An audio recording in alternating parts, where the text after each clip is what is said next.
In this video, I'll show you how to wager bonus on Mostbet. Like and subscribe to YouTube channel if you find this video helpful. Before we continue, I'd advise you create a professional Mostbet account. To do that, click on register, choose the phone or email address option or advise the email address, and then you choose your country.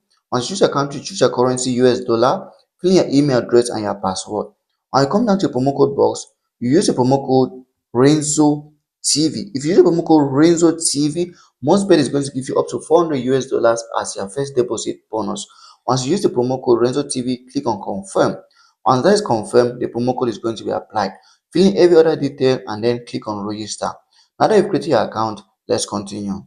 So after claiming your bonus, if you want to wager it, all you have to do is to go over here and just go over to your pre-game. Once you go over to your pre-game, you are going to bet on accumulator. Now, bonus games can only be used on accumulator games. So you have to choose accumulator games. Accumulator games is choosing 3 or more events to bet on at the same time. So you go over to here and you are going to see accumulator game. So here my accumulator game. So you can go ahead and place a bet. Now you have to do this times 5 times to be able to wager your bonus on Mostbet. Like and subscribe to YouTube channel for more important videos like this.